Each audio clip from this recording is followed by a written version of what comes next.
عمل کیا ہو رہا ہے, نظر کیا آ رہا ہے.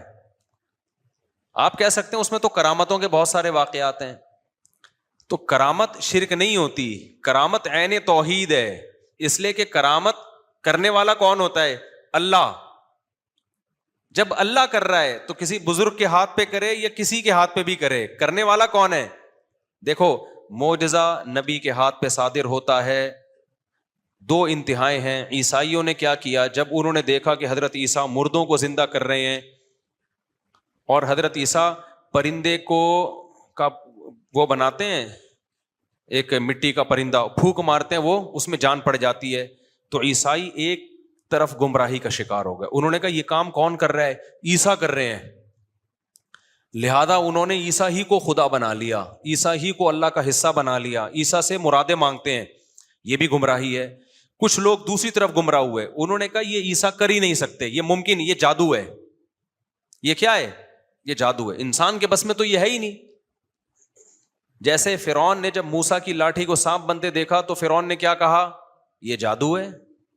موسیٰ کہہ رہے ہیں بھائی یہ میں نہیں کر رہا, یہ کون کر رہا ہے؟ اللہ. فرعون نے کہا اٹ ازنٹ پاسبل, یہ ممکن ہی نہیں ہے کوئی معجزہ صادر ہو جائے. تو جو لبرل اور سیکولر لوگ ہیں وہ پیغمبروں کے معجزوں کا انکار کرتے ہیں اور کہتے ہیں یہ پاسبل ہی نہیں ہے. حالانکہ پاسبل کیوں نہیں ہے؟ بالکل پاسبل ہے. اس لیے کہ پیغمبر نہیں کر رہے, بلکہ کون کر رہا ہے؟ اللہ کر رہا ہے. جب اللہ کر رہا ہے تو اللہ کے لیے تو کوئی چیز ناممکن ہے ہی نہیں. میں سمجھا پا رہا ہوں اپنی بات؟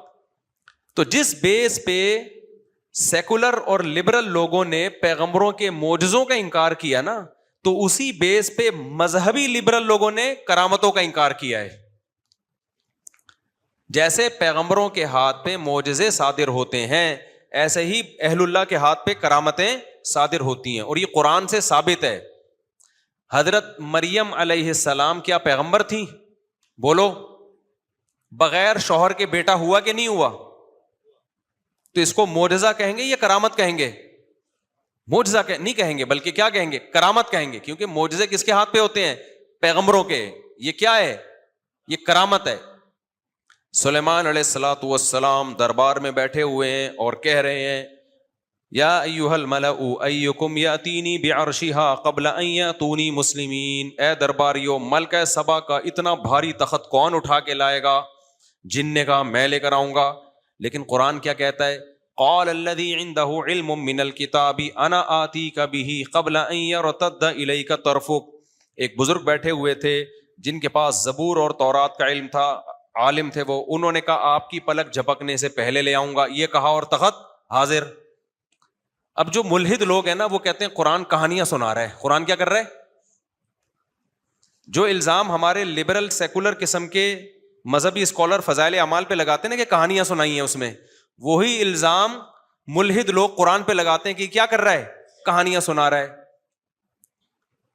بھائی بات یہ ہے کہ وہ جو بزرگ سیکنڈ کے اندر تخت لے کر آئے, یہ کہانی برائے کہانی اس لیے نہیں ہے کہ اگر ہم یہ کہیں نا بزرگ نے یہ کام کیا ہے تو یہ غلط ہے. انسان کے بس میں یہ نہیں ہے کہ سیکنڈوں کے اندر ایک تخت کہاں سے اٹھا کے کہاں لے آئے. یہ کرامت ہے کہ اللہ تعالیٰ نے یہ کام کیا, مگر ہاتھ کس کا استعمال ہوا؟ بولو, ان بزرگ کا استعمال ہوا. اس کو معجزہ کہیں گے یا کرامت کہیں گے؟ کرامت کہیں گے, کیونکہ وہ نبی نہیں تھے. نبی تو سلیمان علیہ السلام تھے. اب یہاں ایک سوال پیدا ہوتا ہے, اکثر لوگ فضائل اعمال کی کرامتوں پہ یہ کہتے ہیں کہ یہ صحابہ سے تو ہوا نہیں, یہ کام ان بزرگ سے ہو گیا. جیسے فضائل اعمال میں لکھا ہے نا, یہ صحابہ سے تو ہوا نہیں, ان بزرگ سے ہو گیا. تو یہاں سوال پیدا ہوتا ہے سلیمان علیہ السلام سے تو ہوا نہیں کہ تخت اٹھا کے لے آئے اور ان کی محفل میں موجود ایک بزرگ سے ہو گیا. بھائی بات یہ ہے کہ جب کرامت یا معجزہ کرنے والا اللہ ہے تو پھر اللہ کی مرضی کبھی پیغمبر کے ہاتھ پہ معجزہ ظاہر کرے یا ولی کے ہاتھ پہ کرامت کر دے, کسی صحابی کے ہاتھ پہ کرے یا آج کے دور کے کسی بزرگ پہ ہاتھ پہ کرے. جب یہ سب کچھ اللہ کر رہا ہے تو اس کے صرف اب فرق صرف اتنا رہ جاتا ہے کہ ہاتھ کس کا استعمال ہو رہا ہے. اور جیسے لوگ یہ اعتراض کرتے ہیں کہ کیا تمہارے بزرگ صحابہ سے بھی بڑھ گئے ہیں, تو بھائی یہ اعتراض تو سلیمان علیہ السلام کے دربار میں موجود بزرگ پہ بھی ہوگا کہ وہ تخت لے آئے, تو کیا وہ سلیمان سے بھی بڑھ گئے ہیں؟ نہیں آئی بات میرا خیال ہے. تو اس سے پتہ چلتا ہے کہ کسی کے ہاتھ پہ کرامت ظاہر ہونا اس کی علامت نہیں ہے کہ اس سے پہلے جتنے بزرگ گزرے ہیں اس کا مرتبہ ان سب سے زیادہ ہو گیا. عین ممکن ہے ایک چھوٹا درجے کا کوئی ولی ہو, اس کے ہاتھ پہ کرامت ظاہر ہو جائے, بڑے درجے کا ولی ہو, اس کے ہاتھ پہ کرامت ظاہر نہ ہو, عین ممکن ہے. بلکہ یہ اعتراض تو سب سے پہلے سید الانبیاء صلی اللہ علیہ وسلم پر ہوگا. حضرت عیسیٰ کے ہاتھ پہ مردے زندہ ہوئے کہ نہیں ہوئے؟ کیا پیغمبر صلی اللہ علیہ وسلم کے ہاتھ پہ ہوئے ہیں؟ نہیں, یہی بات میرا خیال ہے. عیسائی یہی تو کہتے ہیں کہ عیسیٰ کے ہاتھ پہ تو, عیسیٰ تو میت کو کہتے تھے قم باذن اللہ, اللہ کے حکم سے کھڑا ہو جا, اور مردہ زندہ ہوتا تھا. اور موسیٰ ہمارے پیغمبر نے جو کہتے ہیں محمد صلی اللہ علیہ وسلم نے تو کوئی مردہ زندہ نہیں کیا, تو کہتے ہیں عیسیٰ کا درجہ کس سے زیادہ ہے؟ محمد صلی اللہ علیہ وسلم سے. تو یہ دلیل صحیح ہے؟ کہتے ہیں نہیں بھائی, معجزے کسی پیغمبر کے ہاتھ پہ زیادہ ظاہر ہو رہے ہیں تو یہ اس کی دلیل نہیں ہے کہ وہ پیغمبر بعد والے پیغمبر سے افضل ہیں. بھائی وہاں کوئی مصلحت تھی, اللہ نے حضرت عیسیٰ کے ہاتھ پہ معجزہ ظاہر کر دیا, کیونکہ وہ ان کو یہودی ان کو معاذ اللہ ولد الزنا کہتے تھے, معاذ اللہ. اللہ نے اتنے معجزے ظاہر کیے تاکہ یقین آ جائے کہ یہ اللہ ان کے ہاتھ پہ یہ سب کچھ کر رہا ہے تو یہ اللہ کے پیغمبر ہیں. تو کوئی بھی حکمت ہوتی ہے جس کی وجہ سے اللہ تعالیٰ کمتر آدمی کے ہاتھ پہ کرامت ظاہر کر دیتے ہیں, اور جو بڑا ہوتا ہے اس کے ہاتھ پہ کرامت ظاہر نہیں کرتے. یہاں بعض لوگ کہتے ہیں, میرے کسی کلپ پہ نا جو میں نے فضائل اعمال کے بارے میں ریکارڈ کروایا تھا, کسی نے کہا لو بھائی فضائل اعمال کی کرامتوں کو قرآن کے واقعات سے جوڑ رہے ہیں. واہ واہ, کسی نے طنز کیا تھا میرے اوپر. یہ تو قرآن میں ہے نا کہ حضرت سلیمان کے دور میں ایک بزرگ سیکنڈوں کے اندر تخت اٹھا کے لے آئے. یہ تو قرآن میں ہے بھائی, اس لیے ہم مان رہے ہیں. کیا فضائل اعمال قرآن ہے کہ اس کے قصوں کو بھی ہم مان لیں؟ نہیں, یہی بات میرا خیال ہے. اشکال سمجھ میں آئے گا تو پھر جواب بھی, بھائی وہ تو قصے کہانیاں ہیں, فلاں نے آ کے بتایا, فلاں نے آ کے بتایا, اور قرآن میں بتانے والا اللہ ہے, تو اللہ کی بات تو مانی جائے گی بھائی. فضائل اعمال کو کیا اللہ سے ملا رہے ہو؟ یہ لوگ ہوتے ہیں گھننے, اس کو کیا کہتے ہیں؟ گھننے. ان کو پتا ہے کہ میں کیا دلیل دے رہا ہوں, بات کو کیا کر رہے ہیں, یہ گھما رہے ہیں. ہم یہ نہیں کہہ رہے کہ فضائل اعمال میں جو لکھا ہوا ہے واقعہ آپ اس کو قرآن کی طرح مستند مانو. ہم تو کہہ رہے ہیں کہ اس کو شرک اگر کہہ رہے ہو تو اس کا مطلب قرآن بھی شرک کے واقعات بیان کر رہا ہے. پھر کیا کرامت شرک نہیں ہوتی, کرامت جو ہے وہ شرک نہیں ہوتی, وہ عین توحید ہے. کرامت شرک جب بنے گی جب آپ بولو بزرگ کا اپنا تصرف ہے, بزرگ خود کر رہے ہیں, جبکہ اسباب سے ہٹ کے کوئی خود سے کچھ بھی نہیں کر سکتا. اللہ کے ذریعے اگر یہ ہو رہا ہے تو پھر اللہ تو سب کچھ کر سکتا ہے. سمجھ میں آ رہی ہے بات کہ نہیں آ رہی ہے؟ ہاں, فضائل اعمال میں اور قرآن کے واقعات میں فرق یہ رہ جائے گا کہ قرآن نے جو واقعہ بتایا وہ 100% یقینی ہے, اس کا انکار کفر ہے. فضائل اعمال میں جو واقعہ لکھا ہے کسی مستند کتاب سے لیا ہے تو یقینی ہے, مستند کتاب سے نہیں لیا تو پھر وہ یقینی نہیں ہے, اس پہ یقین کرنا بھی غلط ہے. میں سمجھا پا رہا ہوں اپنی بات؟ اور آسان کر دیتا ہوں. دیکھو قرآن میں آتا ہے کہ سلیمان علیہ السلام کے دور میں ایک بزرگ تھے, ایک دم تخت اٹھا کے سیکنڈوں کے اندر لے آئے. ملحد لوگ کہتے ہیں یہ قرآن کی قصے کہانی ہے بھائی, یہ ہو ہی نہیں سکتا. ہم کہتے ہیں واقعی نہیں ہو سکتا, انسان سے نہیں ہو سکتا, اللہ سے ہو سکتا ہے. کیوں؟ اللہ نے کلمہ کن سے پوری کائنات بنا دی, اللہ نے مٹی سے ڈائریکٹ آدم کو بنا دیا, تو اللہ کیوں نہیں کر سکتا سیکنڈوں کے اندر وہاں سے وہاں کیوں نہیں لا سکتا؟ تم تو اللہ کی قدرت کا انکار کر رہے ہو, تم تو پاگل ہو. اللہ نے منی کے قطرے سے تمہیں بنا دیا, دل دماغ جگر آنکھ ناک کان لگا دیا, تو یہ کیوں نہیں کر سکتا اللہ تعالیٰ؟ تو تمہارا اپنا دماغ خراب ہے, یہی کہیں گے نا ہم اس کو. لیکن مسلمان کیا ہوگا؟ مسلمان کہے گا بھائی اللہ سب کچھ کر سکتا ہے. تو چونکہ قرآن میں یہ لکھا ہوا ہے کہ سلیمان علیہ السلام سیکنڈوں میں تخت اٹھا کے لے آئے تھے, اللہ نے کہا ہے تو میں کیا کروں گا؟ مان لوں گا. وسیم بھائی کے کہنے سے میں نہیں مانوں گا. ہم کہیں گے اس سے پتہ چلتا ہے قرآن سے کہ کرامت کا صدور ممکن ہے, کسی بزرگ کے ہاتھ پہ ایسے کام ہو سکتے ہیں جو اسباب کی دنیا میں ممکن نہیں ہے. فرق یہ رہ جاتا ہے کہ خبر دینے والا اگر سچا ہے تو مان لیا جائے گا, اگر جھوٹا ہے تو رد کر دیا جائے گا. میں اس کی آسان مثال دیتا ہوں. خون میں بدبو آتی ہے یا خوشبو آتی ہے یا بدبو آتی ہے؟ خوشبودار چیز ہے خون. کبھی آپ نے دیکھا خون لگا کے جا رہے ہو شادی میں, کوئی سائنٹیفک لاجک بنتی ہے خون میں خوشبو آنے کی؟ بولو. اب میں آ کے بتا رہا ہوں آپ کو, میں نے شہیدوں کے خون کی خوشبو اپنی ناک سے سونگھی ہے, اور جاگتی حالت میں, اور میں اکیلا نہیں تھا, میرے ساتھ اور بھی بہت سارے لوگ تھے. اکیلے آدمی کا دماغ بھی خراب ہو سکتا ہے. یہ میں قسم اٹھا کے بول رہا ہوں, میں نے خوشبو سونگھی ہے مسجد کے ممبر پہ. اب میں آ کے کسی کو بتاؤں اپنے دوست کو کہ یار فلاں جگہ ایک صاحب شہید ہوئے, ایک عالم شہید ہوئے, 6 مہینے بعد یا اس وقت بھی ان کی میت سے, ان کے بلڈ سے خوشبو آ رہی تھی, تو جو کرامت کے وجود ہی کا منکر ہے نا, جس کو فضائل اعمال سے ذاتی بغض ہے, وہ کہے گا مفتی صاحب کہانیاں سنا رہے ہیں. مفتی صاحب کیا کر رہے ہیں؟ میڈیکلی یہ پاسبل نہیں ہے. ڈاکٹر کہتے ہیں خون میں کوئی خوشبو, جب تک خوشبو چھڑکی نہ ہو, بلکہ خون میں تو خوشبو بھی ڈالو گے نا وہ بھی سڑ جائے گی تھوڑے دنوں میں, تھوڑی دیر میں, اور 6 مہینے خوشبوئیں آتی رہی ہیں. تو آپ جو سیکولر ذہن کا ہے نا, جو اللہ کی قدرت کا منکر ہے, وہ کہے گا مفتی طارق مسعود صاحب کیا سنا رہے ہیں بھائی, اپنے مریدوں کو الو بنانے کے لیے کہانی سنا رہے ہیں. میں کہوں گا ابے میں نے خود سونگی ہے, میرے ساتھ 10 گواہ ہیں. تو جس کو یہ غالب گمان ہو کہ مفتی صاحب جھوٹ نہیں بولتے, وہ پھر بھی یقین نہ کرے نا اس خبر پر, تو اس کا مطلب کیا ہے کہ وہ اللہ کی قدرت کا منکر ہے. وہ یہ سمجھ رہا ہے کہ اللہ شہیدوں کے خون میں خوشبو پیدا کر ہی نہیں سکتا, کیونکہ میری باقی تو ہر جگہ وہ تصدیق کرتا ہے. میں نے 4 شادیوں کی بات کی, اس نے مان لیا. میں نے کہا ٹماٹر سستے ہو گئے, اس نے مان لیا, حالانکہ دیکھا نہیں تھا. میں نے کہا جی پیٹرول مہنگا ہو گیا ہے, اس نے سنا دیکھا نہیں تھا, مان لیا. میں نے کہا میری مرغی نے آج 2 انڈے دیے ہیں, اس نے مان لیا, حالانکہ مرغی کتنے انڈے دیتی ہے؟ 1 انڈا دیتی ہے, لیکن اتفاق دیے نہیں ہے, لیکن مثال دے رہا ہوں. ہر چیز مان رہا ہے. جب میں آ کے کہتا ہوں کہ جی میں نے شہید کی خون کی خوشبو سونگی ہے, اور میں قسمیں اٹھا کے کہہ رہا ہوں, کہہ رہے نہیں مفتی صاحب کہانیاں سنا رہا ہے. بھائی اس کا مطلب ہے آپ کرامت ہی کے وجود کے منکر ہو. آپ کے اندر سیکولر جو لوگ ہوتے ہیں نا, جو لبرل لوگ ہوتے ہیں, مذہب دشمن, وہ والے جرثومے آپ کے اندر موجود ہیں. جب مستند آدمی خبر دے گا تو آپ کو مان لینا چاہیے. ہاں جو مجھے پہلے سے جھوٹا سمجھتا ہے وہ نہ مانے. تو اب فضائل اعمال میں جو کرامت کے واقعات لکھے ہوئے ہیں, وہ مولانا شیخ الحدیث مولانا زکریا نے اگر خود دیکھے ہیں وہ واقعات, تو بھی میں مانوں گا, کیونکہ میرے والد صاحب نے مولانا زکریا رحمۃ اللہ علیہ کے ساتھ ٹائم گزارا ہے, میرے بڑوں نے ٹائم گزارا ہے. وہ کہتے ہیں ان سے زیادہ پرہیزگار ہم نے بر صغیر میں دیکھا نہیں. وہ جھوٹ نہیں بولتے تھے, تو میں تو مان لوں گا یار, مان لوں گا. میں کہوں گا شیخ الحدیث مولانا زکریا جھوٹ نہیں بولتے, لیکن جس کا خیال ہے کہ وہ جھوٹ بولتے تھے وہ نہ مانے.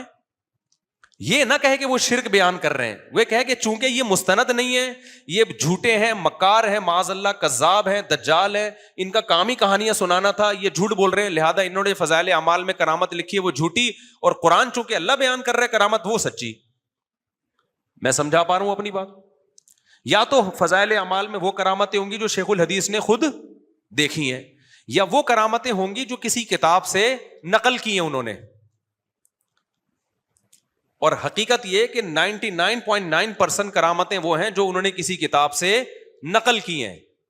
اب جو کسی کتاب سے نقل کی ہیں تو پھر کتاب کے مصنف کو آپ جھوٹا قرار دیں کہ یہ جو فضائل اعمال میں جس کتاب کا ریفرنس ہے نا, یہ کتاب کے جو مصنف تھے یہ جھوٹ بول رہے ہیں. شرک تو کسی صورت میں نہیں بنتا, کیونکہ کرامت جب مان لی تو کرامت کا مطلب اللہ کر رہا ہے. جب اللہ کر رہا ہے تو پھر شرک کہاں سے ہو گیا میرے بھائی؟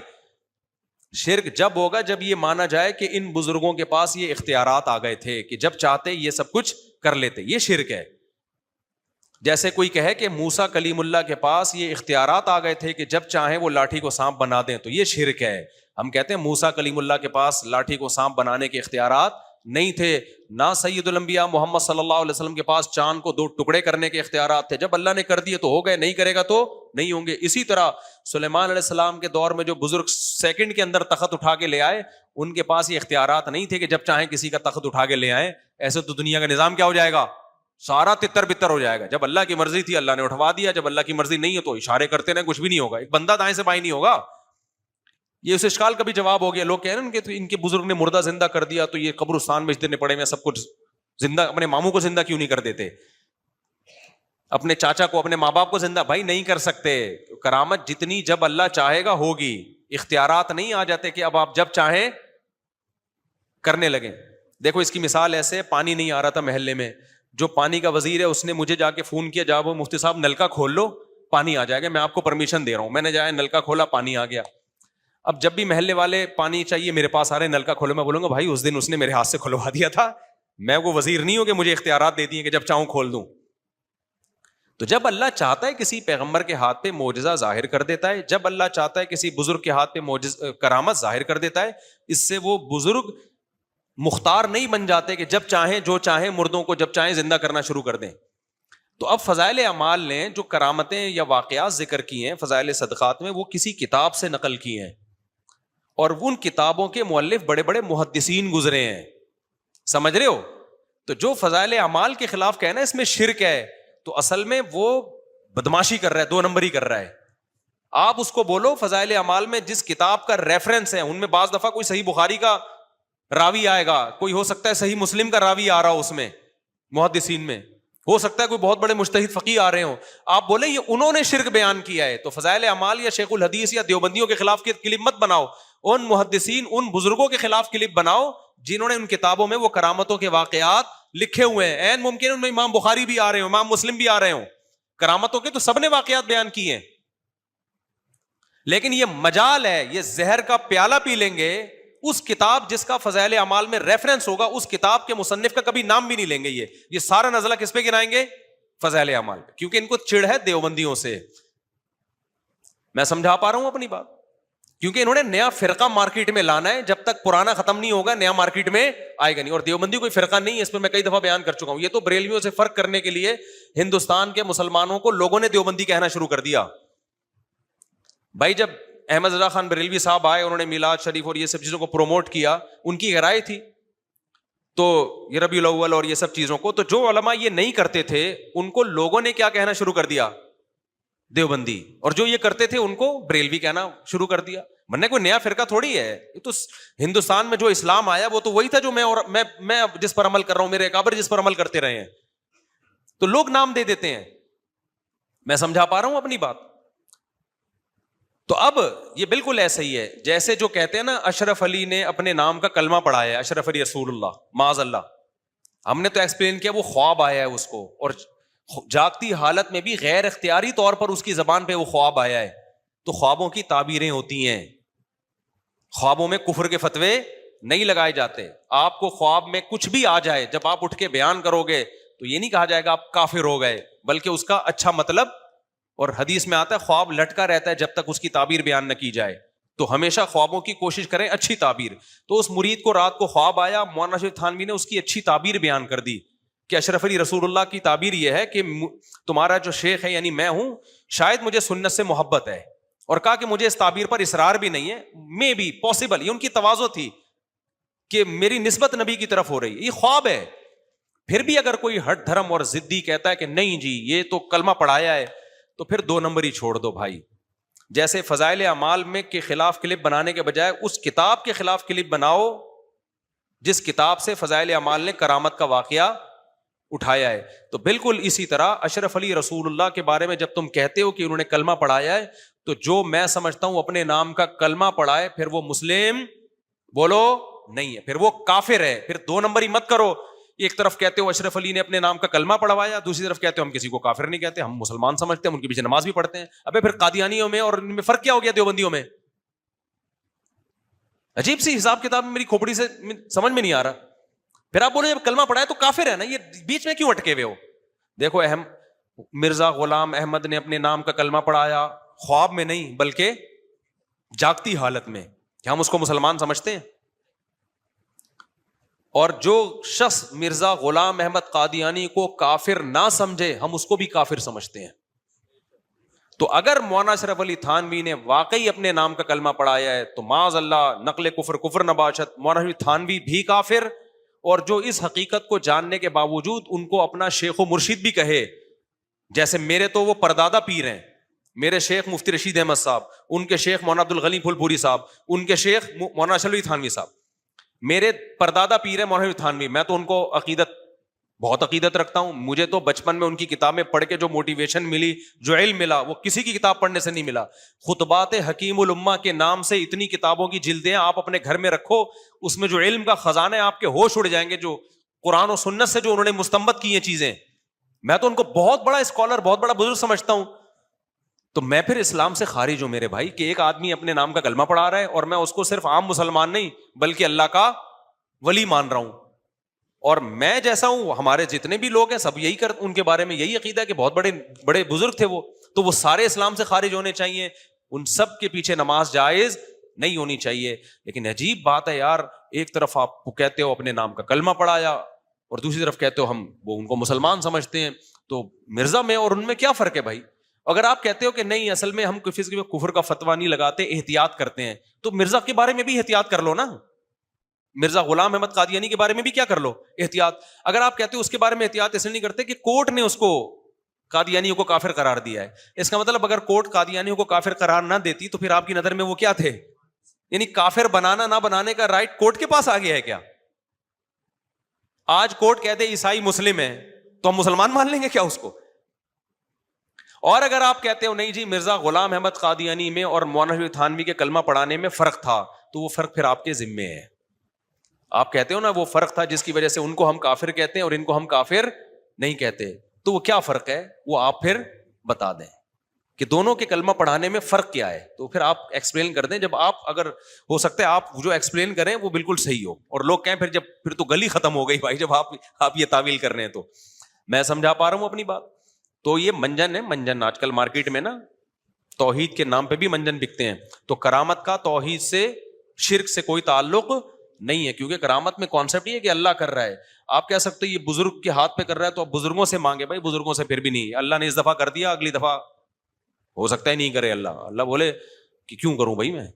جیسے عیسیٰ ابن مریم مردوں کو زندہ کرتے تھے, لیکن اللہ کہتے ہیں کھانا کھاتے تھے, بھوک لگتی تھی تو آسمان سے نہیں رزق اترتا تھا, کھانا کھاتے تھے. جو کھانا کھانے کا محتاج ہوتا ہے وہ حاجت روا اور مشکل کشا نہیں ہوتا. تو ہم بھی کہتے ہیں فضائل اعمال میں جو کرامت لکھی ہے فلاں بزرگ نے یہ کر دیا وہ کر دیا, تو وہ بزرگ تھوڑی, وہ تو اللہ کر رہے ہیں, لہٰذا ان بزرگوں سے نہیں مانگا جائے گا. اور فضائل اعمال نے صرف یہ دعویٰ نہیں کیا, پریکٹیکل کر کے دکھایا ہے, تبھی کوئی تبلیغی آپ کو قبر سے مانگتا ہوا نظر نہیں آئے گا. حالانکہ صبح شام وہ کرامتوں کے قصے پڑھ رہے ہوتے ہیں, مگر سبحان اللہ کہہ کے تعریف کس کی کر رہے ہوتے ہیں؟ اللہ کی, کہ اللہ اتنا طاقتور ہے. تو جو ذہن بن رہا ہے وہ توحید کا بن رہا ہے, وہ شرک کا نہیں بن رہا. ایک اہل حدیث آئے اور کہنے لگے یہ علماء دیوبند جو ہے نا شرک پھیلاتے ہیں. میں نے کہا کسی دیوبندی کو بتا دو جو قبر سے جا کے مانگتا ہو. اگر علماء دیوبند مشرک ہوتے تو میں مشرک ہوتا. میں نے کہا ہمارے اکابر کی قبریں دیکھ لو, ایک بالش سے اونچی کسی کی قبر نہیں ہے اور کوئی پکی قبر نہیں ہے. دارالعلوم کرنگی میں چلے جاؤ, مفتی محمد شفیع صاحب رحمۃ اللہ علیہ کی قبر, مفتی رفیع عثمانی صاحب کی قبر, ایسا پرسکون قبرستان ہے, سادہ مسکین سی قبریں, اتنے بڑے بڑے علاموں کی. میرے شیخ مفتی رشید احمد صاحب کی قبر دیکھ لو, سادہ سی, کتنے بڑے بڑے پہاڑ دفن ہے زمین میں, قبریں ایسی مسکینوں والی سنت کے مطابق. تو منجن بہت مارکیٹ میں چل رہے ہیں بھائی, ان ملتے جلتے ناموں سے دھوکا نہ کھائیں. ہاں ایک بات میں ضرور بیان کرتا ہوں, وہ میں بار بار کہتا ہوں اس پوری تقریر کے بعد, کہ پہلی بات تو فضائل اعمال پہ یہ اعتراض کہ شرک پھیلا رہی ہے, کس سے کہانی ہے, یہ اعتراض غلط ہے. اتنی بات ضرور ہے کہ کرامت اور معجزوں کا تذکرہ, کرامت کا خاص طور پہ تذکرہ بہت زیادہ نہیں کرنا چاہیے, کیونکہ کرامتوں کے واقعات میں فراڈی بھی بہت ہیں, یہ بھی ایک حقیقت ہے. سمجھ میں آ رہی ہے بات؟ کرامت اگر مستند ذریعے سے ثابت ہوگی تو مانی جائے گی, لیکن بہت سارے کرامتوں کے واقعات جو جاہلوں میں پھیلے ہوئے ہیں وہ مستند ذرائع سے ثابت نہیں ہے. جیسے پیرانے پیر چاند پہ قدم رکھ لیا انہوں نے, کوئی مستند ذریعے سے ثابت نہیں ہے. اللہ تو سب کے قدم کہیں بھی رکھوا سکتا ہے, کوئی مستند ذریعہ نہیں ہے. اسی طرح جاہل لوگوں نے اپنے پیروں کے بارے میں, خون کی خوشبو کے بھی سارے واقعات صحیح نہیں ہوتے. میں نے ایسے واقعات دیکھے ہیں, مشہور کر دیا, ہمارے بزرگ کا جب انتقال ہوا تو خون میں خوشبو آ رہی ہے, لوگوں کو الو بنانے کے لیے. جب دا کے دیکھا تو اتنی غلط قسم کی بدبو آ رہی تھی کہ آپ کی سوچ ہوگی, یا کوئی خوشبو چپکے سے چھڑک دی اس کے اوپر. اس میں ڈرامے بازیاں بھی بہت ہیں. تو جب آپ بہت زیادہ کرامت کے واقعات پر بیان کرتے ہیں تو اس سے جو بدعتی لوگ ہیں نا, جن کے پاس فیک واقعات ہوتے ہیں, ان کو موٹیویشن ملتی ہے. جب موٹیویشن ملتی ہے تو یہ چیز بدعتیوں کی تائید کا ذریعہ بنتی ہے. تو اس لیے اس کو بہت زیادہ اس کا تذکرہ کرنا, یہ اسی پہ شریعت کا مدار رکھ لینا, یہ جائز نہیں ہے, یہ خطرناک ہے. اس لیے آپ نے میرے بیانات میں نہیں دیکھا ہوگا کہ میں کوئی اس طرح کے واقعات, حالانکہ ہمارے بزرگوں کی بہت ساری کرامت ہے, بعض تو ہم نے اپنی آنکھوں سے دیکھی, ہم بیان نہیں کرتے کہ یار ان چیزوں سے ہٹا کے لوگوں کو کس پہ لے کر آؤ, سیدھا سیدھا حلال حرام پہ لے کر آؤ. 4 شادیاں کوئی کم کرامت ہے اس زمانے میں؟ کیا خیال ہے بھائی؟ آپ کر کے دکھا لو 4 شادیاں, یہ بھی تو ایک کرامت ہی ہے نا. تو اور بچے ہوئے ہو, مسکرا رہے ہو آپ, ایک کے بعد لوگ مسکرانا چھوڑ دیتے ہیں. تو ایک مثال دے رہا ہوں میں. تو کرامت کے واقعات ان کو بہت زیادہ ہائی لائٹ کرنا مناسب نہیں ہے. تو ہم یہ ضرور کہتے ہیں کہ فضائل اعمال جب حضرت شیخ الحدیث نے لکھی تھی تو مخصوص لوگ اس کو پڑھتے تھے جو ان سے عقیدت رکھتے تھے. اب ایک بین الاقوامی کام ہے تبلیغی جماعت کا, اب پوری دنیا میں پھیل گیا ہے. تو اب ایسی کتاب ہونی چاہیے جس میں صحیح احادیث ہوں, واقعات اس میں کیا ہوں. کیونکہ واقعہ کو تو جو آپ کو مانے گا, آپ کو صحیح سمجھے گا, وہ واقعہ مان لے گا. ہمیں کیا پتا, یہ بہت سے لوگوں کو نہیں پتا کہ یہ بیان کرنے والا مستند ہے بھی یا نہیں ہے. لوگوں کو تو کتابوں کے مصنفین کے نام نہیں پتا ہوتے. تو اس میں پھر یہ ہوتا ہے کہ جیسے ایک سلیبس ہے نا, سلیبس, جب آپ کسی یونیورسٹی میں اسلام رکھو گے تو اب کرامتوں کے واقعات پر تھوڑی کتاب پڑھانا شروع کر دو گے ان کو, بلکہ ان کو کتاب الوضو ہوگا, کتاب الزکات ہوگا, کتاب الصوم ہوگا, یہ مسائل ہوں گے, احادیث صحیحہ ان کو پیش کی جائیں گی. تو اب تبلیغی جماعت کا کام دنیا میں اتنا پھیل چکا ہے کہ اب ہماری ناقص, ہم جو بہت ہی چھوٹے لوگ ہیں, چھوٹا منہ بڑی بات کر رہا ہوں میں, لیکن میں اپنی طرف نسبت کر کے نہیں, میں نے بڑے بڑے اہل اللہ کو, بڑے بڑے علماء کو یہ کہتے ہوئے سنا ہے, ان کی طرف نسبت کر کے میں یہ بات کر رہا ہوں کہ اب فضائل اعمال کے بجائے کوئی دوسری کتاب ہونی چاہیے. کیونکہ جب کام زیادہ پھیل جاتا ہے نا تو لوگوں کو مستند احادیث چاہیے, لوگوں کو واقعات نہیں چاہیے. تو فضائل اعمال پر اس لحاظ سے اعتراض اگر کوئی کرتا ہے جو اعتدال کے ساتھ اعتراض ہے کہ بھائی نہ شرک پھیلا رہی ہے, نہ ہم یہ کہہ سکتے ہیں کہ من گھڑت واقعات ہیں. من گھڑت تو جب ہو جب بیان کرنے والا جھوٹا ہو, اگر جھوٹا نہیں ہے سچا ہے تو آپ کس بیس پہ من گھڑت کہہ رہے ہو. نہ یہ شرک پھیلا رہی ہے, نہ من گھڑت قصے کہانیاں سنا رہی ہے. یہ بات ضرور ہے کہ جب کام پھیل جاتا ہے تو اس کا معیار اونچا ہو جاتا ہے. تو معیار یہ ہے کہ بھائی ریاض الصالحین ہونی چاہیے. جیسے عربوں میں جب تبلیغی جماعت کا کام تھا تو مولانا ابو الحسن علی ندوی رحمۃ اللہ علیہ نے تبلیغ کے اکابر کو کہا تھا کہ عرب لوگ جو ہیں وہ صحیح مستند احادیث سننا چاہتے ہیں, وہ واقعات نہیں سننا چاہتے. تو عرب میں فضائل اعمال نہیں چلے گی, آپ ریاض الصالحین لے کر آؤ. تو تبلیغ والوں نے علماء کی بات سنی اور تبلیغ کا کام عربوں میں بہت پھیل گیا. اگر وہ فضائل اعمال رکھتے نا تو وہ صبح شام وہ قصے کر کے فلاں نے یہ کر دیا, فلاں نے مردہ زندہ, وہ عرب لوگ وہ بولتے بھائی یہ کیا بتا رہے ہو ہمیں, تم عربوں میں نہیں چلنے کا تھا. تو اسی طرح بھائی جب کام بہت زیادہ پھیل گیا ہے تو اب ایسی کتاب ہونی چاہیے جو سب کے لیے قابل قبول ہو. اس میں واقعات 2-4 کرامت کے آ جائیں چلو ٹھیک ہے, چلتا ہے موٹیویشن کے لیے, لیکن بہت زیادہ واقعات جب آئیں گے تو اس سے بدعتیوں کی تائید بھی ہوتی ہے. بدعتی کہتے ہیں ہم جب سناتے ہیں تو تم بولتے ہو پھینک رہے ہو, خود جو مرضی سناتے رہو بیٹھ کے. تو بھائی اس کو کم کر کے کس کو لانا چاہیے, صحیح بخاری کو, صحیح مسلم کو, سنن ابی داؤد کو, سنن ترمذی کو. جیسے مشکات ہے اس کا فضائل کی حدیث لے لی جائیں اس سے, یا ریاض الصالحین علامہ نووی شافعی رحمۃ اللہ نے بہترین کتاب لکھی ہے, پوری دنیا میں ایکسیپٹیبل ہے. علامہ نووی شافعی مسلک کے تھے, بہت بڑے عالم تھے, انہوں نے ایسی بہترین کتاب لکھ دی ریاض الصالحین کے نام سے, عوام کے لیے بڑی زبردست ہے, اور ساری مستند تو اس کے ترجمے ملتے ہیں, انگلش میں بھی ہے, اردو میں بھی ہے. تو اس لیے علماء سجیشن تو دے رہے ہیں تبلیغ والوں کو کہ بھائی اب کام بڑھ گیا تو اب یہ لے کر آؤ, آپ یہ چلے گی. ورنہ فضائل اعمال کا جو ہے نا اب وہ اس حساب سے, جو جس حساب سے کام پھیل گیا اس حساب سے وہ معیار, اب کیونکہ میں اگر شہیدوں کے خون کی خوشبو کے واقعات ہی سناتا رہوں تو آپ بولے گے صاحب کوئی قرآن حدیث بیان کرو نا بیٹھ کے, وہ ہو گیا 2-4 دفعہ تو چلتا ہے, یا میں اور کرامتیں ہی بیان کرتا رہوں بیٹھ کے, تو یہ اعتراض بنتا ہے. تو شرک والا اعتراض غلط ہے, جھوٹی قصوں والا اعتراض غلط ہے, لیکن یہ اعتراض صحیح ہے کہ بھائی جتنا معیاری کام ہے تو اس کے لیے نصاب بھی اتنا ہی معیاری ہونا چاہیے. یہ ایک سجیشن ہے جو تبلیغ والوں کو بڑے حضرات دے رہے ہیں. اب ان کی مرضی مانے نہ مانے یہ ان کا ہیڈک ہے, یہ ہمارا ہیڈک نہیں ہے. ہم تو کوشش کر رہے ہیں کہ مان جائیں, اس سے کام ان کا بڑھے گا, کم نہیں ہوگا. لیکن ہمارے ہاں مسئلہ یہ ہے نا کہ مقصود ہی ذریعہ بن جاتا ہے, جو ذرائع ہیں وہ مقصود بن جاتے ہیں. ایک حد تک تو کام میں ایک مقصد ہوتا ہے کہ یہ لوگوں کو دین پہ لانا مقصد ہے, لیکن بعض لوگوں کا وہ چیز ہی مقصد بن جاتی ہے. تو جب آپ ذریعے ہی کو مقصد بنا لو تو پھر ترقی رکتی ہے آپ کی. اچھا بھائی یہ ہو گیا, جلدی سے مفتی سے مسلک دیوبند, آج کیا سارے دیوبند. میں مسلک دیوبند سے ہوں. علماء دیوبند کے بیسک کیا عقائد ہیں شرکی, علماء دیوبند کے وہی عقائد ہیں جو پوری دنیا کے اہل سنت والجماعت کے عقائد ہیں, کوئی فرق نہیں ہے ان عقائد میں. علماء دیوبند کے عقائد بہشتی زیور آپ پڑھیں شروع میں لکھے ہوئے ہیں, اور وہ علماء دیوبند کے نام سے نہیں لکھے, وہ اسلام کے عقائد کے نام سے لکھے ہوئے ہیں. دیوبند کوئی الگ سے کوئی کتاب نہیں ہے, نہ کوئی فرقہ ہے. میں نے بتایا وہی بر صغیر کے علماء جو بدعت نہیں کرتے تھے ان کو دیوبندی لوگوں نے کہنا شروع کر دیا. تو کسی نے وہابی کہنا شروع کر دیا. اب سعودی عرب میں اس کو وہابی کہتے ہیں, حالانکہ وہابی کوئی فرقہ تھوڑی. سعودی عرب میں تو جو اسلام صدیوں سے آ رہا ہے وہی چلا آ رہا ہے, لیکن چونکہ وہ تیجے 40 میں نہیں کرتے ان کو کیا کہنا شروع کر دیا, وہابی کہنا. اور یہ اتنا زیادہ کہ بی بی سی کی ایک خبر آ رہی تھی, بی بی سی نے بتایا کہ سعودی عرب کے ایک وہابی مفتی نے فتویٰ دیا ہے. میں نے کہا ان کو دیکھو یار, حالانکہ عالم اسلام کے ایک مفتی ہیں, لیکن کیا لگا دیا, کیونکہ وہ مزاروں کو نہیں مانتے تو ان کو نام بی بی سی دے رہا ہے, وہابی مفتی نے فتویٰ دیا ہے. مسجد گلشن فاروق کے امام صاحب فرماتے ہیں کہ مکہ سے زیادہ مدینہ متبرک ہے, کیونکہ مدینہ میں نبی خود موجود ہیں جبکہ مکہ میں اللہ موجود نہیں. دیکھو مدینہ میں وہ جگہ جہاں پیغمبر دفن ہے, اس جگہ کے بارے میں تو تقریباً امت کا اجماع ہے کہ پوری روئے زمین میں سب سے افضل وہ جگہ ہے. لیکن پورا شہر مدینہ شہر مکہ سے افضل ہے. اس کے بارے میں جمہور کی رائے یہی ہے کہ شہر مدینہ شہر مکہ سے افضل ہے.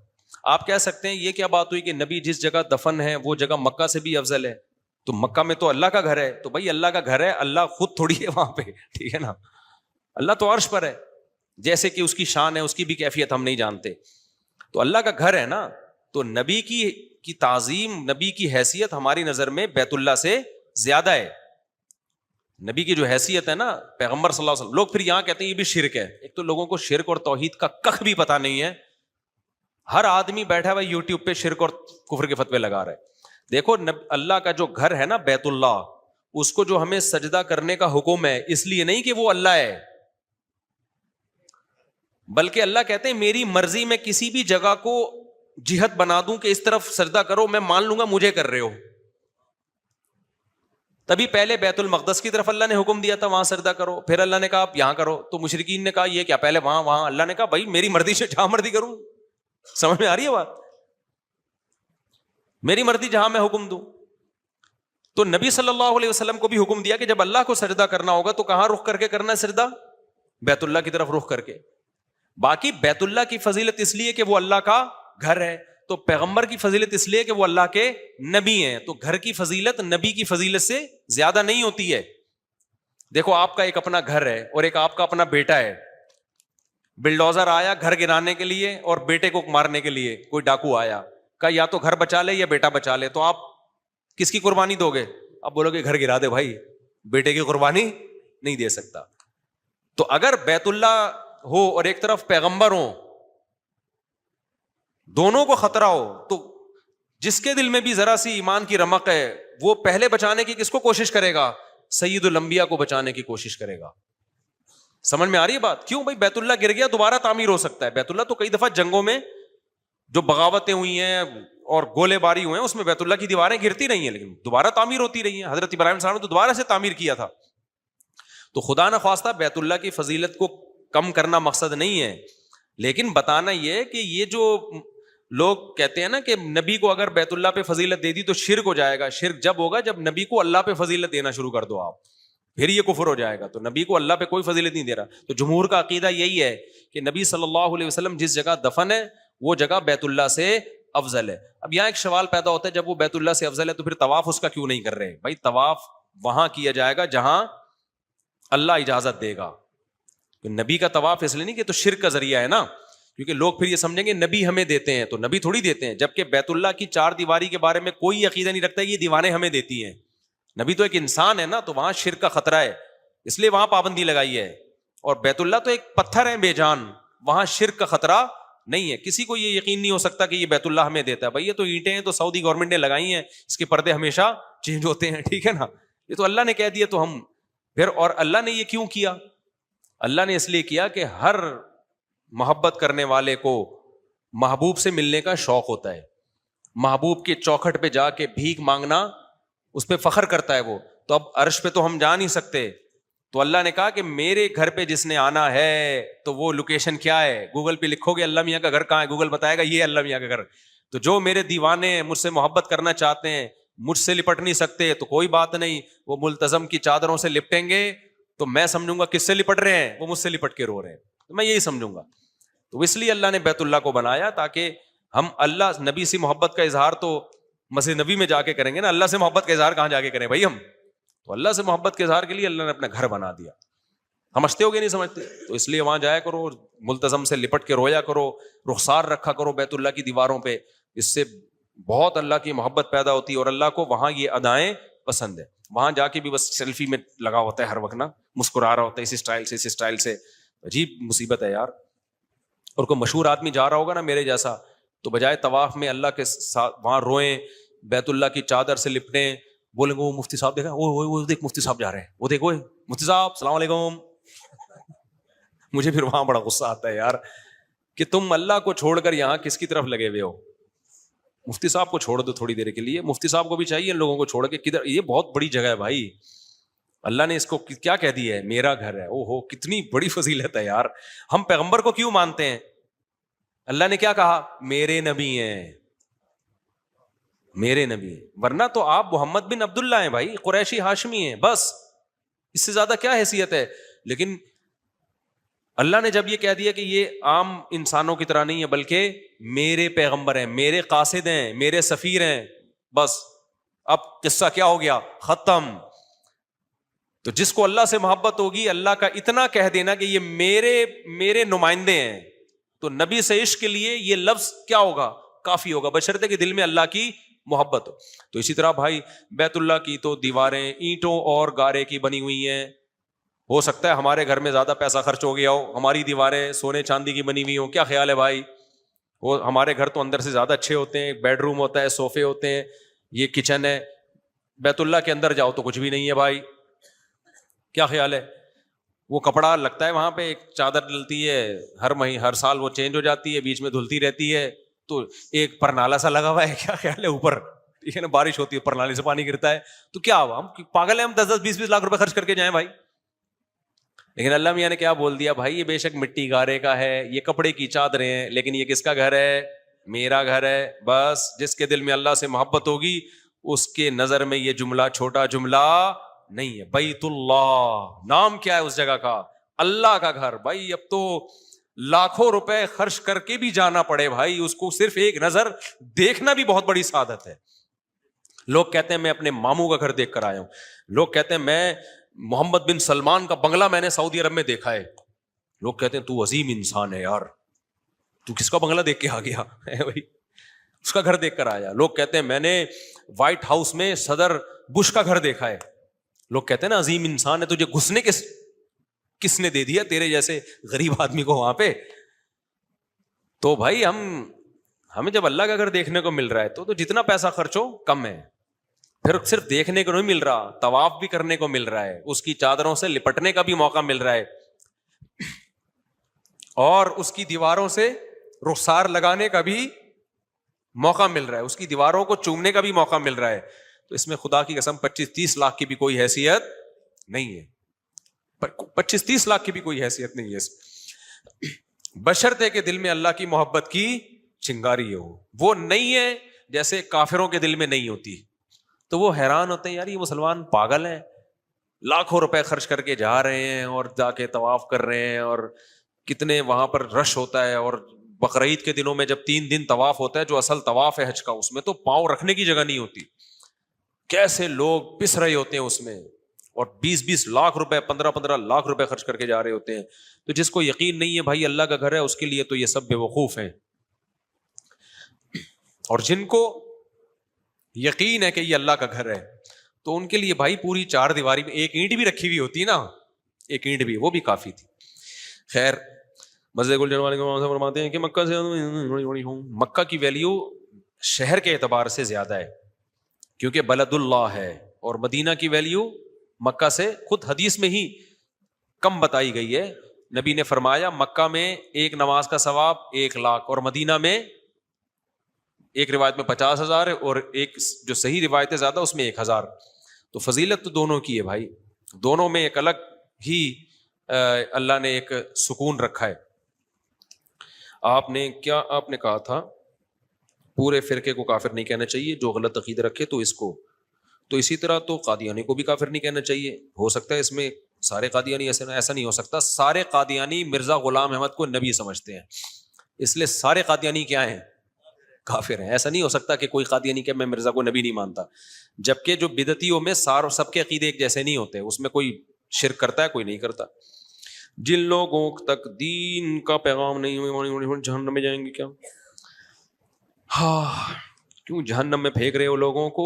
میرے بھائی, جن کو دین اسلام کی دعوت ہی نہیں پہنچی نا, تو ان سے اسلام کے بارے میں سوال نہیں ہوگا. قرآن نے صاف طور پر کہا ہے کہ لا یظلم ربک احدا وما کنا معذبین حتی نبعث رسولا.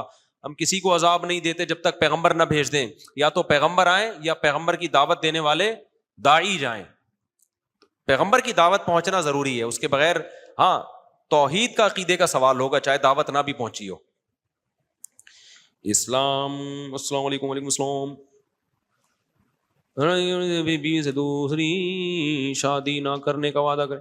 ایک آدمی نے اپنی بیوی سے دوسری شادی نہ کرنے کا وعدہ کیا, تو کیا یہ وعدہ پورا کرنا ضروری ہے؟ دیکھو, کچھ وعدے ایسے ہوتے ہیں جو اگر وعدہ کرتے ہوئے آپ کی نیت نہیں تھی پورا کرنے کی تو پھر یہ منافقت ہے, کیونکہ آپ جھوٹ بول رہے ہو. لیکن وعدہ کرتے ہوئے آپ کے دل میں یہی تھا کہ میں ایسا کروں گا, تو پھر اس وعدے کو توڑنے میں کوئی گناہ نہیں ہے, بشرطے کے سامنے والے کا کوئی نقصان نہ ہو رہا ہو. معاہدے پورے کرنا واجب ہے. معاہدے, ایگریمنٹ, وعدہ یک طرفہ ہوتا ہے.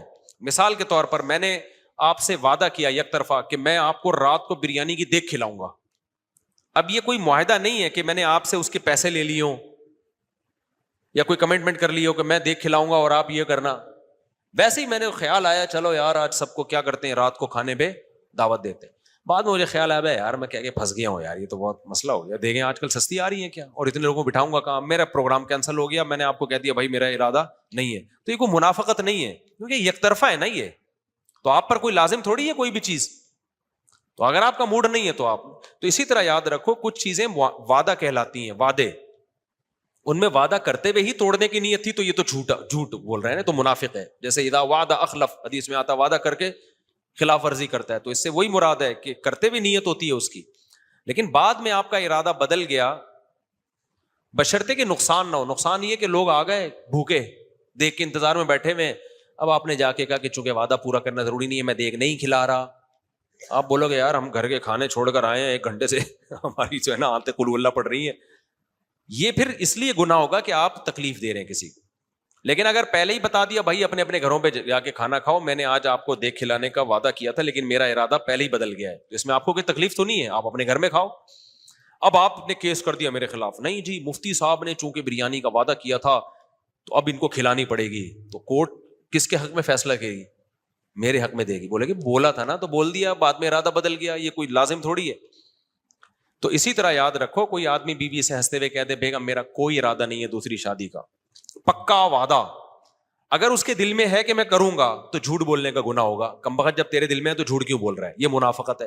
لیکن اس وقت آپ کے دل میں تھا کہ واقعی نہیں کروں گا, پکا وعدہ, اگلے دن کوئی ایسا رشتہ آ گیا آپ نے بولا یار تو کرنا چاہیے, تو یہ کوئی لازم نہیں ہے. سمجھتے ہو, پھر آپ کر لو, اس میں کوئی گناہ نہیں ہے. ایک اور میں مثال دیتا ہوں زیادہ واضح. بعض لوگ کیا کرتے ہیں دوسری شادی میں دوسری بیوی سے حقوق معاف کروا لیتے ہیں.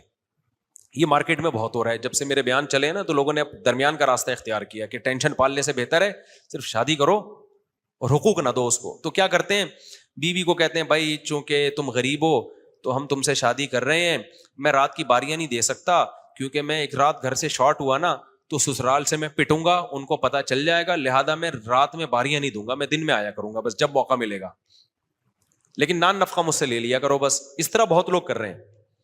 تو یاد رکھو یہ جب بیوی نے کہہ دیا کہ ٹھیک ہے مجھے قبول ہے, تو یہ بھی عورت کی طرف سے وعدہ ہے, معاہدہ نہیں ہے. اس کو ہر وقت یہ حق حاصل ہے کہ وہ اپنی بات سے پھر جائے. مثال کے طور پر آپ نے شادی کی, اب آپ باریاں نہیں دے رہے, اب آپ کہہ رہے ہو کہ بھائی میں نے تو پہلے سے کہہ دیا تھا بھائی میں باریاں نہیں دوں گا. تو یہ عورت اب یہ نہیں ہے کہ قیامت تک کے لیے اس پہ یہ لازم ہو گیا, بلکہ وہ کہہ سکتی ہے کہ بھائی چونکہ میں آپ کی بیوی ہوں, شرعاً آپ کے ذمے لازم ہے کہ مجھے حقوق دیں. تو ٹھیک ہے اس وقت میرا موڈ نہیں تھا, میں نے بول دیا تھا کہ چلو یار پیسے دے دینا, حقوق باریاں نہیں دینا, لیکن اب مجھے پراپر آپ کی وائف بننا ہے تو آپ کے باپ کو بھی باریاں بولو دینی پڑیں گی اس کو. تو یہ کچھ وعدے ایسے ہوتے ہیں جو قیامت تک کے لیے لازم نہیں ہو جاتے. تو آپ نے کہہ دیا, میں مثال کے طور پر آپ نے کسی کو کہہ دیا میں ہر مہینے تمہیں 50,000 ہدیہ دیا کروں گا, 2-4 مہینوں کے بعد آپ کو خیال آیا یار یہ زیادہ ہی لمبی کہہ گیا تھا میں, تو نہ دو. اب یہ تھوڑی کہ منہ سے ایک لفظ نکل گیا تو اب قیامت تک آپ کو اس کو وہ پیسے دینے. ہاں جو ایگریمنٹ ہے نا دونوں طرف سے, آپ نے کہا 50,000 روپے تمہیں دوں گا, موبائل دے دو مجھے, ہر مہینے 50,000 دوں گا. اب یہ ایگریمنٹ ہے, یہ یک طرفہ وعدہ نہیں ہے. آپ نے ایک چیز لے لی, اب آپ پر لازم ہے کہ آپ کو ہر مہینے ایک اماؤنٹ اس کو جو بھی اس کی قیمت بنتی ہے طے ہوئی ہے وہ دینی ہے. سمجھتے ہو کہ نہیں سمجھتے؟ تو یہ یک طرفہ نہیں ہے, یہ دو طرفہ معاہدہ ہے. جلدی ہو گیا امیر بھائی, ہم نے پہلے بھی حاضری ہوئے تھے لیکن پنجاب سے ملاقات ہو سکتی ہے نہیں. کہاں ہیں پنجاب والے جو آئے ہیں؟ السلام علیکم, کیا حال ہے؟ ہو گئی ملاقات, اپنا خیال رکھیے گا. اور بھی غم ہے زمانے میں محبت کے سوا, کیا ہے وہ ایک راحتیں اور بھی ہیں راحتیں وصل کے سوا. ہر شاعر عشق معاشقے کے قصے سناتا ہے نا, غزلوں میں شاعروں کو یہی ہوتا ہے. وصل کہتے ہیں محبوبہ سے ملاپ, تو شاعر دو ہی کام کر رہے ہوتے ہیں, یا تو محبوبہ سے جدائی کا غم بیان کر رہے ہوتے ہیں یا ملاپ کی خوشی بیان کر رہے ہوتے ہیں.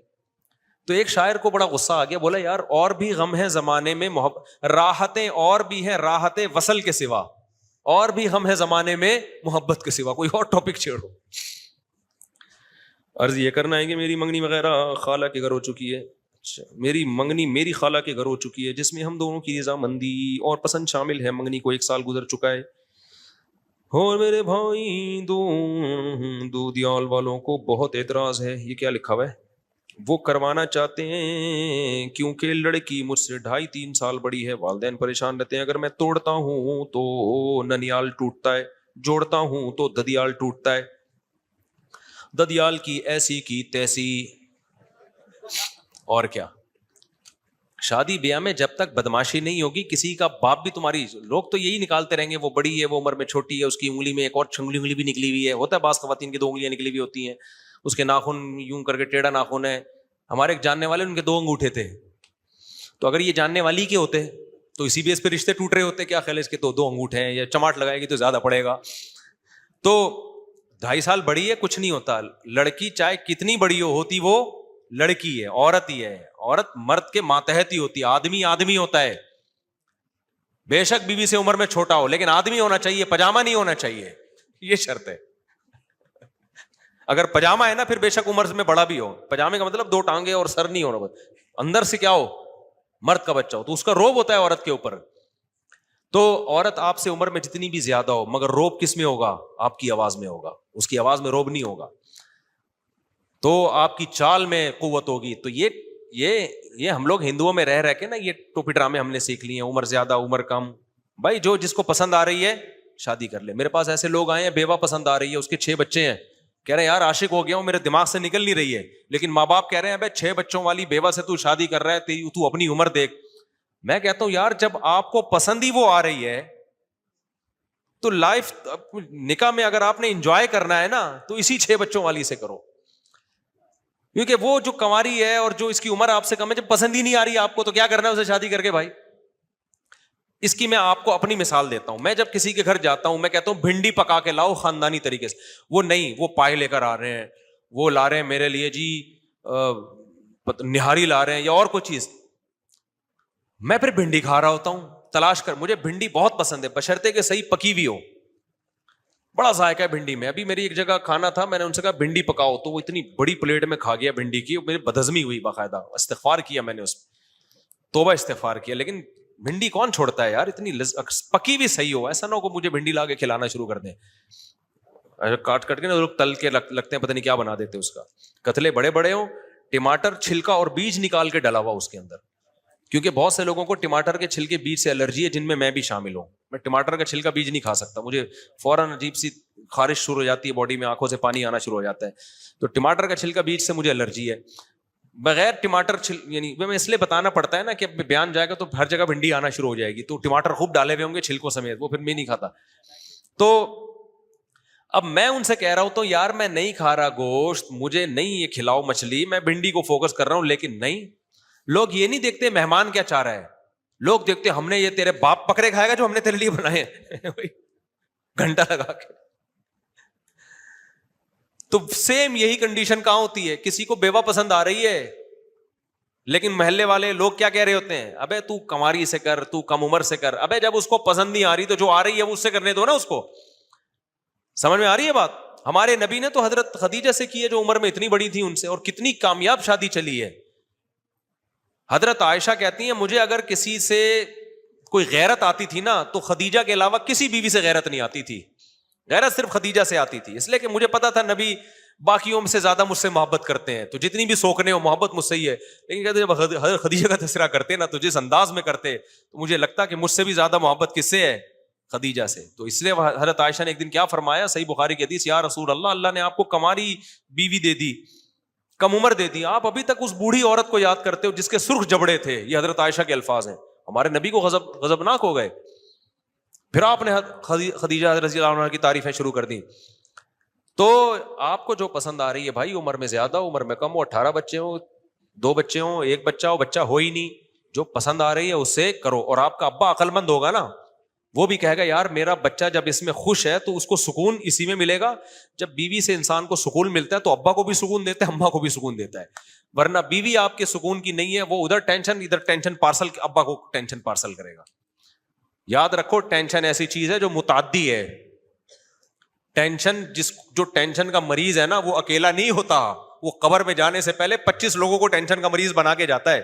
تبھی تو میں وہ لطیفہ سناتا ہوں کہ ایک عورت اپنے شوہر کو لے کر گئی ڈاکٹر کے پاس اور کہنے لگی ڈاکٹر صاحب یہ ڈپریشن کے مریض ہیں. تو ڈاکٹر نے انٹرویو لیا, بیماری سمجھ گیا. ڈاکٹر نے نیند کی گولی دی اس کی بیوی کو. اس خاتون نے کہا یہ میں نے انہیں کب کھلانی؟ اس نے کہا یہ آپ نے کھانی ہے. جتنا آپ سوئیں گی یہ اتنا جلدی ریکور ہوں گے. سمجھ میں آ رہی ہے بات؟ آپ کے جاگنے کی وجہ سے ان کو ٹینشن ہو رہی ہے. تو مائی ڈاکٹر تھا. تو جو پسند آ رہی ہے بھائی وہ کیا ہے؟ بعض لوگ کیا ان کو کوئی بلیک کلر کی پسند آ رہی ہوتی ہے, ماں باپ نہیں کرنے دے رہے, ہمارا سارا خاندان چٹا ہے, بچے چت کبرے پیدا ہو جائیں گے ہیں بھائی. ایک آدمی کو اپنی کزن سے عشق ہو گیا, کزن تھی تھوڑی بلیک, اس کو وہ اٹریکشن تھی اس کی نظر میں. اب پورا خاندان دشمن ہو گیا. ابا اس نے کہا ایسی کی تیسی کر لی شادی, آج بڑی اچھی لائف گزار رہے ہیں الحمدللہ, وہ خوش ہیں میاں بیوی. تو اللہ میاں نے جو اتنی عورتیں پیدا کی ہیں کسی نہ کسی کے لیے اس میں اٹریکشن رکھی ہے تاکہ وہ نہ کرے تو دوسرا کر لے. لیکن آپ نے اگر سوسائٹی کی وجہ سے ایک معیار بنا لیا تو سمجھ لو پھر کل آپ کی بیٹیوں کا بھی بیڑا غرق ہوگا. ہو سکتا ہے کوئی تھوڑا سا عیب ہو اور لوگ کہیں مجھے پسند تو آ رہی ہے لیکن میری اماں منع کر رہی ہیں, میرے چاچو منع کر رہے ہیں. تو اچھی لڑکیاں کوالیفائڈ, ایجوکیٹڈ اور بڑے اچھے خاندانوں کی, سب کا صرف ایشوریا رائے اور 2-4 اس ٹائپ کی بچ جائیں گی جن سے لوگ شادیاں کریں گے. 2-4 بچ جائیں گی جو اس ڈیزائن کی, ابا کو وہی پسند آ رہی ہوگی. تو یہ تو اللہ میاں نے ہر طرح کے, مرد بھی تو آڑے ترچھے ہیں نا, کتنے ٹیڑے میڑے آڑے ترچھے لڑکیوں کو پسند آ رہے ہوتے ہیں. میں تو کتنے نکاح پڑھاتا ہوں, دولہا دیکھ کے میں کہتا ہوں بس عورت کا ظرف ہے کہ ایز اے دولہا اس کو اس نے قبول کر لیا. لیکن ہم رشتہ تھوڑی توڑواتا ہوں, میں کہتا ہوں نہیں یہ دوبارہ انکوائری ہوگی, یہ ایک 18 سال کی لڑکی کی اس آدمی سے شادی کیوں ہو رہی ہے, میں قاضی ہوں, میں نکاح نہیں پڑھاؤں گا, جاؤ. میں کیا سوچتا ہوں کہ بھائی جب لڑکی نے دیکھا بھی ہے, ظاہر ہے ہماری سوسائٹی میں زبردستی لوگ شادیاں نہیں کراتے لڑے, جب پسند ہے تو جب اس کو وہ پسند ہے تو اچھی بات ہے یار. اس کو 50 سالہ پسند آئے, 45 سالہ پسند آئے, کالا پسند آئے, ٹیڑھا پسند آئے, آڑا پسند آئے, جو اس کو پسند آ رہا ہے بھائی ٹھیک. اور وہ زیادہ اچھی زندگی ہوتی ہے. جو لوگ کہتے ہیں نا محبت کی شادیاں ناکام ہوتی ہیں, ایک صاحب مجھے کہنے لگے, میں نے کہا پھر نفرت کی کامیاب ہوتی ہوں گی, پھر پہلے نفرت کرو شدید طریقے پھر شادی کرو. تو نبی نے حکم دیا ہے جہاں محبت ہو وہاں شادی کامیاب ہوتی ہے. لن تر للمتحابین مثل النکاح, صحیح حدیث ہے, 2 محبت کرنے والوں میں نکاح سے بہتر کوئی چیز نہیں ہے. اس کا علاج ہی یہ ہے کہ ان کو لیگل کر دو, صحیح ہے نا, بجائے ایک دوسرے کو کتے بھیجنے کے, ایک دوسرے کے پیچھے کتے چھوڑنے سے بہتر کیا ہے, دونوں کو کیا کر دو, لیگل کر دو. ہمارے یہاں ایسے بہت واقعات ہوئے ہیں, یعنی ہمارے یہاں سے مراد ہم نے لوگوں میں دیکھے ہیں اپنے سوسائٹی میں کہ کسی لڑکی کو کسی لڑکے سے عشق ہو گیا, باپ سمجھدار تھا, اس نے لڑکے سے بلا کے انٹرویو لیا, دیکھا بھائی صحیح ہے, کماتا ہے یا کمانے کے قابل ہے, بیٹی کی شادی کر دی. اور ایسے بیوقوف بھی ہیں, پتہ چلا لڑکی کسی کو پسند کر رہی ہے, ایک دم بندوقیں نکالنی, توپیں نکالنی, اڑا دو بم کو سالے. وہ ابھی کسی چرسی کو تھوڑی پسند کر رہی ہے, کسی ہیروئن کو تھوڑی پسند کر رہی ہے, بھائی وہ بھی انسان کا بچہ ہے, پہلے تحقیق تو کر لو. انہوں نے غیرت کا مسئلہ بنا لیا کہ اس کو پسند کیوں آیا, ہماری پرمپرا نہیں ہے, یہ نیچرل ہے بھائی, پسند آنا یہ نیچرل ہے. اللہ نے عورت کی رغبت مرد کی طرف, مرد کی عورت, یہ نیچرل ہے. آپ کی بچی کو کوئی پسند آ گیا تو اس کا مطلب یہ صحیح نیچر پہ چل رہی ہے. کوئی بھی پسند نہیں آ رہا پھر اس کے دماغ کا علاج کراؤ, سمجھ رہے نا. جیسے کھانا بچوں کو کوئی پسند آتا ہے, کوئی کھانا پسند نہیں آتا. اب آپ کے بچے نے کہا ابو میں پراٹھے کھاؤں گا, آپ کی غیرت آ گئی, ابے تجھے پراٹھے توپے نکال لیا آپ نے, میرے ہوتے ہوئے تجھے پراٹھے کیوں پسند آئے, روٹی پسند آنی چاہیے تھی. بچہ کہے گا ابا یہ تو نیچرل ہے, میں نے اپنے اختیار سے تھوڑی پسند کیا ہے. تو جیسے بھائی بھوک لگتی ہے تو کسی کو پراٹھے کھانے کا دل چاہتا ہے, میرے جیسے آدمی کو کسی کا روٹی کھانے کا دل چاہتا ہے, کسی کا سموسے کھانے کا دل چاہتا ہے. تو ایسے ہی لڑکی جب بالغ ہوتی ہے تو کسی کو وسیم پسند آ جاتا ہے, کسی کو غفار پسند آ جاتا ہے, کسی کو سلیم پسند آ جاتا ہے. سمجھ میں آ رہی ہے بات؟ تو اس میں غیرت کا کوئی مسئلہ نہیں ہے. ہاں غیرت کے خلاف جب ہے جب ناجائز دوستیاں لگانا شروع کر دے. اگر تمیز سے آ کے ابا اماں کو بتا رہی ہے تو پھر غیرت کی بات نہیں ہے. پھر بغیرتی یہی ہے کہ آپ اس کو اس کی پسند کی جگہ شادی نہ کرنے دو, کیونکہ پھر ہوگا یہ کہ شادی کہیں اور ہوگی, پسند کہیں اور ہوگی. تو پھر یہ بغیرتی ہے. اس شوہر کے ساتھ بھی بغیرتی ہے کہ سامنے وسیم بھائی بیٹھے ہوئے ہیں اور دل میں کلیم بھائی بیٹھے ہوئے ہیں. کیا خیال ہے؟ یہ زیادہ بڑی بغیرتی ہے. نہیں آئے گی سمجھ میں باتیں, نہ اباؤں کی سمجھ میں آئیں گی نہ اماؤں کی. چلتے رہو جیسے چلنا ہے, بیڑا غرق کرو سوسائٹی کا. بھائی ہم تو چیخ چیخ کے تھک گئے, لیکن آئے گی نہیں سمجھ. میں میری سچی نیت ہے کہ سال ماں باپ کو حج کراؤں گا, دل سے اللہ تعالیٰ, دل سے دعا ہے بھائی اللہ تعالیٰ کرا دے. اگر کوئی یہ توکل کرے کہ میں کچھ کام نہیں کروں گا غیب سے روزی ملے گی, توکل نہیں ہے, حماقت ہے. مرے گا اور اللہ خودکشی کا گناہ دیں گے اس کو. کمانے کی پوری کوشش کرو, پھر توکل کس پہ کرو؟ اللہ پہ. اسباب اختیار کیے بغیر توکل اسلام میں جائز نہیں ہے. دعا کی درخواست ہے گھر میں ہماری, دل سے دعا ہے جی اللہ تعالیٰ آپ سے آپ کے تمام مسائل حل فرمائے. گل محمد نے دعا کی درخواست کی, دل سے دعا ہے جی, بیماروں کو شفا دے اللہ تعالیٰ. میرے گھر والے مدرسہ بنانے سے منع کرتے ہیں, دین کی کتابیں پڑھنے نہیں دیتے, میری داڑھی کا مذاق اڑاتے ہیں, مولویوں کے خلاف ہیں. کیا میرے لیے ہجرت فرض ہے؟ ہجرت کر کے کیا روڈ پہ کر کے ڈھکن پہ جا کے بیٹھو گے؟ اگر آپ چھوٹے ہو تو گھر میں ہی رہو گے نا, مذاق اڑانے تو بس انشاءاللہ ٹھیک ہو جائیں گے. جو دیندار لوگ ہیں ان کو چاہیے ماں باپ کی خدمت زیادہ کریں. جب زیادہ خدمت کرو گے پھر نہیں مذاق اڑائیں گے انشاءاللہ. نکاح فرض ہونے کی شرط ہے کہ شہوت بڑھ جائے اور رشتہ بھی مل رہا ہو, لیکن بہت سے علماء کہتے ہیں کہ نان نفقہ بھی شرط ہے. بھائی رشتہ اگر مل رہا ہے تو اپنی مالی پوزیشن ان کو بتا دو, بھائی میرے پاس اس سے زیادہ مال اسباب نہیں ہے, تو وہ اگر دے دیں تو ٹھیک ہے, نہیں دیں تو نہ دیں, کیونکہ یہ وہ بھی تو چیک کریں گے نا. تو ایسی لڑکی کا رشتہ مل جائے گا جن کے مالی حالات آپ سے بھی زیادہ خراب ہیں, وہ دے دیں گے. وہ کہیں گے ہماری بچی کو ویسے بھی گھر میں پاپے بھی کھلانے کے لیے نہیں ہے, ہو سکتا ہے تو گٹکے کھلا دے اس کو, پاپے کھلا دے, پان کھلا دے. تو غریب لڑکی سے شادی کرے ایسا آدمی, مالدار سے نہ کرے. اچھا بھائی مفتی صاحب فرقہ بندی سے بچنے کے لیے کیا کریں؟ پھر اس پہ انشاءاللہ بعد میں بات کروں گا, بہت لمبی بات ہو گئی ہے, جلدی سے بس ختم کریں, جلدی جلدی, اسپیڈ, بہت ٹائم ہو گیا. دیکھو آپ کسی سے بتا دو سب کیا کہہ رہے ہو, یہ چھپانا ہے, چھپانا ہے یا بتانا ہے؟ چھپانا ہے. پھر کان میں بتاؤ نا, آپ اتنی زور سے بول رہے ہیں. سمجھ تو گئے ہیں کیا کہہ رہا ہے؟ او ہو, دل کے ارماں آنسو میں بہ گئے, ان کے بچے ہم کو ماموں کہہ گئے والا کیس ہے. یہ حل نہیں ہے. یہ میرے ساتھ بہت دفعہ ہوا ہے. بعض دفعہ میں نے پیغام بھیجا, آج اس کے بچے ہمیں ماموں کہہ رہے ہیں. ہر جگہ یہ بیٹھ جائے, اس کا حل نہیں ہے کسی کے پاس. دیکھو اب نہیں ہو سکتا کچھ, اب نہیں ہو سکتا میرے بھائی. کہیں اور شادی بھی ہو گئی اب اس کی, اب کیا ہو سکتا ہے.